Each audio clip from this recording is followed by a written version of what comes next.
Sabarimala സ്വർണ്ണക്കൊള്ളക്കേസ് E D അന്വേഷിച്ചു തുടങ്ങിയത് നമുക്കെല്ലാവർക്കും അറിയാം. ഇന്നിതാ ഇ ഡി 21 കേന്ദ്രങ്ങളിൽ റെയ്ഡ് നടത്തുകയാണ്, കേരളത്തിനകത്തും പുറത്തുമായി. ഈ കേസിൽ നിലവിൽ SIT അറസ്റ്റ് ചെയ്ത് റിമാൻഡിൽ പാർപ്പിച്ചിരിക്കുന്ന നിരവധി വ്യക്തികളുടെ വീടുകളിൽ, അതുപോലെ തന്നെ ചിലരുടെ ഓഫീസുകളിൽ, ചിലരുടെ ബന്ധുവീടുകളിൽ ആണ് ഇ ഡി പരിശോധന നടത്തിയത്. ഏതാണ്ട് ആ പരിശോധന അവസാന ഘട്ടത്തിലാണ്. ഇപ്പോഴും ഞാനിത് നിങ്ങളോട് സംസാരിക്കുമ്പോഴും അത് പൂർത്തിയായിട്ടില്ല എന്നാണ് ലഭിക്കുന്ന വിവരം. എന്തായാലും ഇ ഡിയുടെ അന്വേഷണം വളരെ കൃത്യമായ തെളിവുകളുടെ അടിസ്ഥാനത്തിലാണ് എന്ന് നമുക്ക് പറയേണ്ടി വരും. കാരണം ഇത് സംബന്ധിച്ച് ചില സൂചനകൾ, ചില വിവരങ്ങൾ, ചില തെളിവുകൾ ഇ ഡിക്ക് കിട്ടി. അതിൻ്റെ അടിസ്ഥാനത്തിലാണ് ഇ ഡി കള്ളപ്പണം കൈകാര്യം ചെയ്തു, ഈ കേസിൽ, സ്വർണ്ണക്കൊള്ള കേസിൽ കള്ളപ്പണം വെളുപ്പിച്ചു എന്ന ഒരു ആരോപണവുമായിട്ട് രംഗത്തെത്തുന്നത്. അവർ SITയെ സമീപിച്ച് വിവരങ്ങൾ ആവശ്യപ്പെട്ടു. SIT നൽകിയില്ല. തുടർന്ന് അവർ കൊല്ലത്തെ വിജിലൻസ് കോടതിയിൽ ചെന്നു. വിജിലൻസ് കോടതി ഇക്കാര്യത്തിൽ കൈമലർത്തി. കാരണം ഹൈക്കോടതി ദേവസ്വം ബെഞ്ചിൻ്റെ നേതൃത്വത്തിലാണ്, നിരീക്ഷണത്തിലാണ് SITയുടെ അന്വേഷണം നടക്കുന്നത്. അതുകൊണ്ട് നിങ്ങൾ അവിടെ ഹൈക്കോടതി ദേവസ്വം ബെഞ്ചിനെ സമീപിക്കൂ എന്നുള്ളതായിരുന്നു വിജിലൻസ് കോടതിയുടെ നിലപാട്. അങ്ങനെ ഇ ഡി കേരള ഹൈക്കോടതിയുടെ ദേവസ്വം ബെഞ്ചിനെ സമീപിച്ചു. ഇ ഡിയുടെ അന്വേഷണത്തെ ദേവസ്വം ബെഞ്ച് എതിർത്തില്ല, അനുകൂലിച്ചു. വിവരങ്ങൾ ഇ ഡിക്ക് കൈമാറാൻ SITയോട് നിർദ്ദേശിച്ചു. അത് സംബന്ധിച്ച അപേക്ഷ നിങ്ങൾക്ക് കൊല്ലം കോടതിയിൽ, വിജിലൻസ് കോടതിയിൽ കൊടുക്കാം. കൊല്ലത്ത് വിജിലൻസ് കോടതിയിൽ കൊടുക്കുന്ന അപേക്ഷയിന്മേൽ നടപടി സ്വീകരിക്കാനും ദേവസ്വം ബെഞ്ച് കീഴ്ക്കോടതിയോട് നിർദ്ദേശിച്ചു. അങ്ങനെയാണ് ഇ ഡി ഈ അന്വേഷണ ഇതിൽ വരുന്നത്. അതുമാത്രമല്ല, ഇ ഡി FIR ഇട്ട് നിലവിൽ ഈ കേസിൽ SIT അറസ്റ്റ് ചെയ്തിരിക്കുന്ന മുഴുവൻ ആൾക്കാരെയും ഇ ഡിയും പ്രതി ചേർത്തു. ഇ ഡിക്ക് വളരെ കൃത്യമായിട്ട് ഇക്കാര്യത്തിൽ ചില വിവരങ്ങൾ ലഭിച്ചതിൻ്റെ അടിസ്ഥാനത്തിലാണ് അവർ മുന്നോട്ട് പോകുന്നത്. അതായത് ശബരിമലയിലേക്ക് വരുന്ന വഴിപാട് പണം, കാണിക്കപ്പണം, അതുപോലെ തന്നെ ശബരിമല ഭണ്ഡാരത്തിലേക്ക് വരേണ്ട, അയ്യപ്പൻ്റെ മുന്നിൽ കാണിക്ക വയ്ക്കുന്ന അമൂല്യ വസ്തുക്കൾ, ഇതൊക്കെ അവിടെ ഉണ്ണികൃഷ്ണൻ പോറ്റിയെ പോലെയുള്ളവർ, ദേവസ്വത്തിലെ മുതിർന്ന ജീവനക്കാർ, ഉയർന്ന പദവികൾ വഹിക്കുന്നവർ, അവരൊക്കെ തരാതരം പോലെ കൈകാര്യം ചെയ്തു. ഇത് പലരും പല വഴിക്കും കൊണ്ടുപോയി വിറ്റ് കാശാക്കി. ആ പണം, അത് രേഖകളില്ലാത്ത പണമാണ്. അതായത് അധ്വാനിച്ചുണ്ടാക്കുന്ന പണമല്ല, മോഷണം മുതൽ വിറ്റ് കിട്ടുന്ന പണം, അത് പങ്കുവെച്ച് കിട്ടുന്ന പണം ഒക്കെയാണ്. ആ കള്ളപ്പണം ഇവിടെ വെളുപ്പിക്കാൻ ശ്രമം നടന്നു എന്നുള്ളതാണ്, അല്ലെങ്കിൽ അത് വെളുപ്പിച്ചു എന്നുള്ളതാണ് ഇ ഡി ഉന്നയിക്കുന്ന ആക്ഷേപം. ഇ ഡിക്ക് അത് സംബന്ധിച്ച് ലഭിച്ച തെളിവുകളുടെ അടിസ്ഥാനത്തിൽ അന്വേഷണവുമായിട്ട് മുന്നോട്ട് പോകാം. എന്നാൽ സംസ്ഥാന സർക്കാരിലെ ദേവസ്വം മന്ത്രി എന്തിനാണ് അതിനെ എതിർക്കുന്നത് എന്ന് മനസ്സിലാകുന്നില്ല. നമ്മുടെ ദേവസ്വം മന്ത്രി VN വാസവൻ ഈ വിഷയത്തിൽ ഇ ഡിയെ പഴിചാരി രംഗത്ത് വരികയാണ്. ഇ ഡിയുടെ വിശ്വാസ്യത നഷ്ടപ്പെട്ടു എന്നാണ് ദേവസ്വം മന്ത്രി പറയുന്നത്.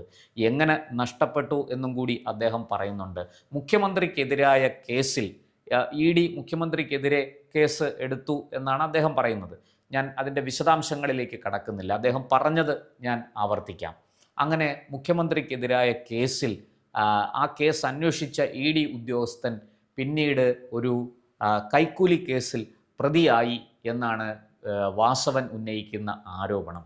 ഈ ഉദ്യോഗസ്ഥൻ കൈക്കൂലി കേസിൽ പ്രതിയായതോടുകൂടി ഇ ഡിയുടെ വിശ്വാസ്യത മൊത്തം നഷ്ടപ്പെട്ടു എന്നാണ് വാസവൻ പറയുന്നത്. ഈ വിഷയത്തിൽ P രാധാകൃഷ്ണൻ എന്ന ഇ ഡിയുടെ ജോയിൻറ്റ് ഡയറക്ടർ ഈ അടുത്ത കാലത്ത് നിർബന്ധിത വിരമിക്കലിന് വിധേയനായി.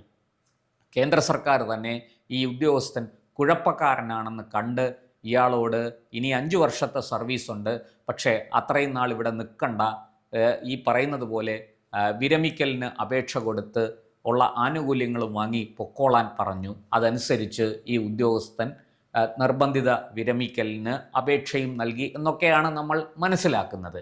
എന്തായാലും ഈ ഉദ്യോഗസ്ഥൻ കുഴപ്പക്കാരനാണ് എന്ന് കേന്ദ്ര സർക്കാർ കണ്ടെത്തി. അത് ഏത് കേസിലാണ്? കൈക്കൂലി കേസിലാണോ? ഇയാൾക്കെതിരെ, ഈ ഉദ്യോഗസ്ഥനെതിരെ കൈക്കൂലി ആരോപണം ഉന്നയിച്ച ആൾ തന്നെ പിന്നീട് പരാതി പിൻവലിക്കുകയും മറ്റുമൊക്കെ ചെയ്തത് നമ്മൾ കണ്ടതാണ്. ഈ ഉദ്യോഗസ്ഥൻ കുഴപ്പക്കാരനാണ്, തർക്കമില്ല. അതുകൊണ്ടാണല്ലോ കേന്ദ്ര സർക്കാർ അന്വേഷിച്ച് നടപടിയെടുത്തത്. ഇവിടെ നിന്ന് ആദ്യം ചെന്നൈയിലേക്കും പിന്നീട് ചെന്നൈയിൽ നിന്ന് തിരികെ കേരളത്തിലെത്തുകയും പിന്നീട് കാശ്മീരിലേക്കും ഈ ഉദ്യോഗസ്ഥൻ സ്ഥലം മാറ്റപ്പെട്ടു. ഇതെല്ലാവർക്കും അറിയുന്ന കാര്യങ്ങളാണ്. കാശ്മീരിൽ നിന്നുമാണ് ഈ നിർബന്ധിത വിരമിക്കലിന് ഇദ്ദേഹം വിധേയനായിരിക്കുന്നത്. അദ്ദേഹത്തിനെതിരെ കേന്ദ്ര സർക്കാർ കണ്ടെത്തിയത് സൂചനകളുടെ അടിസ്ഥാനത്തിൽ ഞാൻ പറയാം, മുഖ്യമന്ത്രിക്കെതിരായ ED അന്വേഷണം, മുഖ്യമന്ത്രിയുടെ കുടുംബത്തിനെതിരായ അന്വേഷണം അത് അട്ടിമറിച്ചു എന്നുള്ളതാണ്. വളരെ കൃത്യമായിട്ട് കേന്ദ്ര സർക്കാരിനെ ഉൾപ്പെടെ തെറ്റിദ്ധരിപ്പിക്കുന്ന വിവരങ്ങൾ ഫയൽ ചെയ്തു, റിപ്പോർട്ട് ചെയ്തു എന്നുള്ളതാണ് ആ ഉദ്യോഗസ്ഥനെതിരെ വകുപ്പ് തല നടപടി സ്വീകരിക്കാൻ കേന്ദ്ര സർക്കാരിനെ പ്രേരിപ്പിച്ചത് എന്നാണ് ലഭിക്കുന്ന വിവരം. എന്തായാലും അതൊക്കെ ഈ പറയുന്നത് പോലെ വകുപ്പ് തല രഹസ്യങ്ങളും ഒക്കെയാണ്. അതൊരു പക്ഷേ നാളെ കോടതിയിലൊക്കെ വന്നേക്കാം.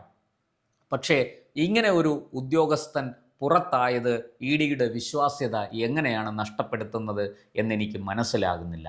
ED അന്വേഷിച്ച എല്ലാ കേസുകളും പരാജയപ്പെട്ടു എന്നാണ് നമ്മുടെ ഈ കേരളം ഭരിക്കുന്ന LDF സർക്കാരും ഇടതുമുന്നണിയും അതുപോലെ തന്നെ പ്രതിപക്ഷത്തിരിക്കുന്ന കോൺഗ്രസും ഒക്കെ വിളിച്ചു കൂവുന്നത്. ED എത്ര കേസിൽ പരാജയപ്പെട്ടു, എത്ര കേസിൽ വിജയിച്ചു, ഇതിൻ്റെ കണക്കൊക്കെ ലഭ്യമാണ്, പബ്ലിക് ഡൊമൈനിൽ തന്നെ ഉണ്ട്. നമ്മുടെ ഈ കൊച്ചു കേരളത്തിൽ തന്നെ പോലീസ് എടുക്കുന്ന എത്ര കേസുകളിൽ പ്രതികളെ വെറുതെ വിടുന്നു. അതുകൊണ്ട് കേരള പോലീസിൻ്റെ വിശ്വാസ്യത നഷ്ടമായോ? CBI അന്വേഷിച്ച് പ്രതി ചേർക്കപ്പെട്ട കേസിൽ പ്രതിയാക്കപ്പെട്ട ആൾക്കാർ പിന്നീട് കുറ്റവിമുക്തരാകുന്നു തെളിവുകളുടെ അഭാവത്തിൽ. അവർ കോടതികളിൽ മികച്ച വക്കീലന്മാരെ നിയോഗിച്ച് വാദിച്ച് ജയിക്കുന്നു. അതുകൊണ്ട് CBIയുടെ വിശ്വാസ്യത നഷ്ടപ്പെടുമോ? ഇതൊക്കെ വെറുതെ ഇരുട്ടുകൊണ്ട് ഓട്ടയടയ്ക്കുന്നത് പോലെയുള്ള വർത്തമാനങ്ങളാണ്. ഇതൊന്നും പറഞ്ഞതുകൊണ്ട് ദേവസ്വം മന്ത്രിയും തന്ത്രിയും ദേവസ്വം ജീവനക്കാരും ഈ സ്വർണ്ണക്കൊള്ളയുമായി ബന്ധപ്പെട്ട് പ്രവർത്തിച്ച ഒരാളും രക്ഷപ്പെടാൻ പോകുന്നില്ല. ഇവരെല്ലാം ഇന്നല്ലെങ്കിൽ നാളെ തീർച്ചയായിട്ടും ഇതിൽ പെടും എന്നുള്ള കാര്യം തീർച്ചയാണ്. മാത്രമല്ല, നമുക്ക് മനസ്സിലാകുന്നൊരു കാര്യം, ED വളരെ കൃത്യമായി ഈ ഉദ്യോഗസ്ഥന്മാരുടെ, ഇതിനകത്ത് തന്ത്രിയുടെ വീട്ടിൽ മാത്രമാണ് SIT പരിശോധന നടത്തിയത്. വേറെ എത്ര പേരുടെ വീട്ടിൽ ED SIT പരിശോധന നടത്തി? ഒരു തവണ പത്മകുമാറിൻ്റെ വീട് പരിശോധിച്ചു. അത് കഴിഞ്ഞാൽ ഈ പറയുന്നത് പോലെ അറസ്റ്റ് ചെയ്യുന്നതുമായി ബന്ധപ്പെട്ട് ഈ ഗോവർദ്ധൻ എന്ന റോധം, ബെല്ലാരിയിലെ റോധം ജുവലറി ഉടമ, കർണാടകയിലെ ഗോവർദ്ധൻ, അതുപോലെ തന്നെ സ്മാർട്ട് ക്രിയേഷൻസ് ചെന്നൈയിലെ അതിൻ്റെ CEO പങ്കജ് ഭണ്ഡാരി, ഇവരുടെയൊക്കെ വീടുകൾ റെയ്ഡ് ചെയ്യാൻ SITക്ക് കഴിഞ്ഞോ? ഇവരുടെയൊക്കെ ഓഫീസിൽ പോയി പരിശോധന നടത്താൻ SITക്ക് കഴിഞ്ഞോ? ഈ ചോദ്യത്തിന് ഉത്തരം മന്ത്രി വാസവൻ പറയണം. SIT ആണ് കേസ് അന്വേഷിക്കുന്നത്, ഹൈക്കോടതിയുടെ നിരീക്ഷണത്തിലാണ്. ഇതൊക്കെ എല്ലാവർക്കും അറിയുന്ന കാര്യമാണ്. പക്ഷേ നമ്മൾ മനസ്സിലാക്കേണ്ടത്, EDക്ക് കേരളത്തിനകത്തു മാത്രമല്ല കേരളത്തിന് പുറത്തും ഈ കേസിൽ റെയ്ഡ് നടത്താൻ കഴിഞ്ഞിരിക്കുന്നു. ഈ പറഞ്ഞതുപോലെ ബെല്ലാരിയിലെ ഗോവർദ്ധൻ്റെ വസതിയും ജുവലറിയും ഓഫീസും, അതുപോലെ സ്മാർട്ട് ക്രിയേഷൻസിൻ്റെ ഓഫീസ്, അതിൻ്റെ CEO പങ്കജ് ഭണ്ഡാരിയുടെ വീട് ഒക്കെ പരിശോധന നടത്തുകയാണ്.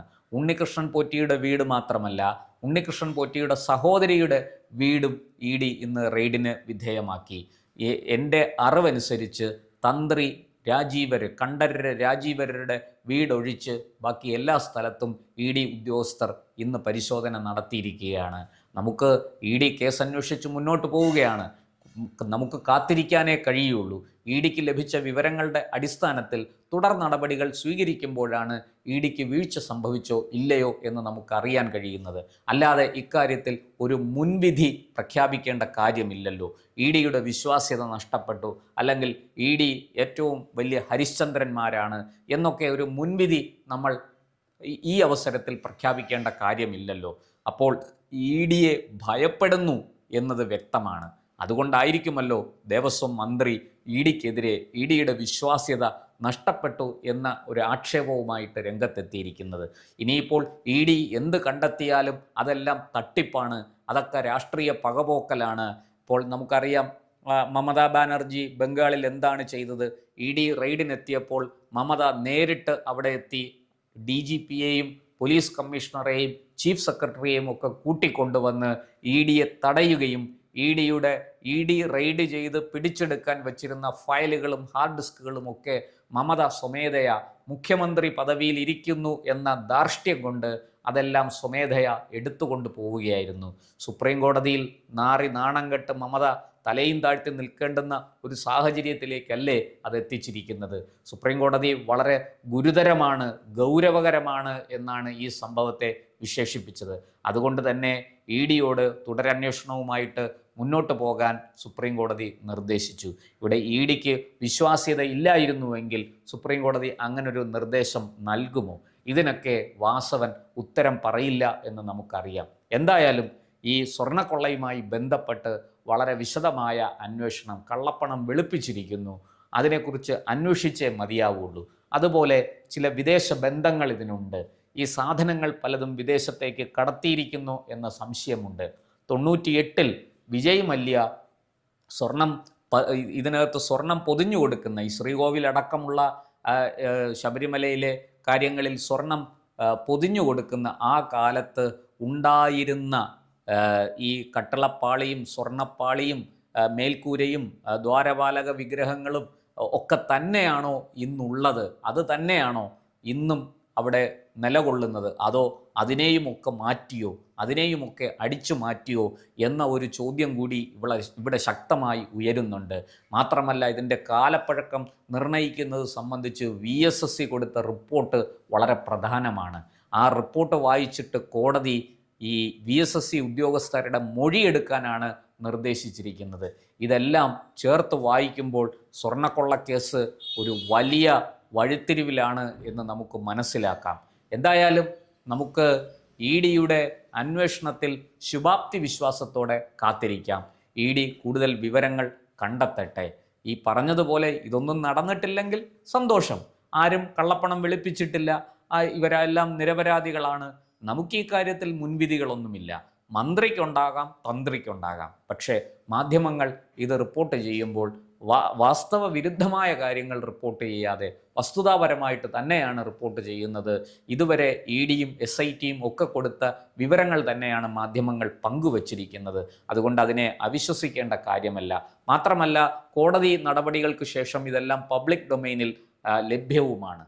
അതുകൊണ്ട് അതിനെ ഒന്നും അവിശ്വസിക്കേണ്ട കാര്യമില്ല. പക്ഷേ മന്ത്രി ഒരു കാര്യം മനസ്സിലാക്കേണ്ടത്, ഒരു അന്വേഷണത്തെയും ഒരു ഏജൻസിയെയും മുൻവിധിയോടുകൂടി സമീപിക്കരുത്. അങ്ങനെ സമീപിച്ചാൽ അതിൻ്റെ അർത്ഥം നിങ്ങൾക്ക്, ഈ മന്ത്രിക്കും ജനപ്രതിനിധികൾക്കുമൊക്കെ ഇക്കാര്യത്തിൽ എന്തൊക്കെയോ ഒളിക്കാനുണ്ട് എന്നുള്ളതാണ്. അത് ഒരു ജനാധിപത്യ സർക്കാരിന് ഒട്ടും നല്ലതല്ല. മുൻവിധികളില്ലാതെ അന്വേഷണം നടക്കട്ടെ, യഥാർത്ഥ കുറ്റവാളികൾ നിയമത്തിന് മുന്നിൽ എത്തട്ടെ എന്ന് നമുക്കും ആഗ്രഹിക്കാം. കൂടുതൽ വാർത്തകളും വിശേഷങ്ങളും നേരിട്ട് ലഭിക്കാൻ ജനങ്ങളിൽ നിന്ന് ജനങ്ങളിലേക്ക് ജനഭൂമി ന്യൂസ് സബ്സ്ക്രൈബ് ചെയ്യൂ. ബെൽ ബട്ടൺ അമർത്താനും മറക്കരുത്.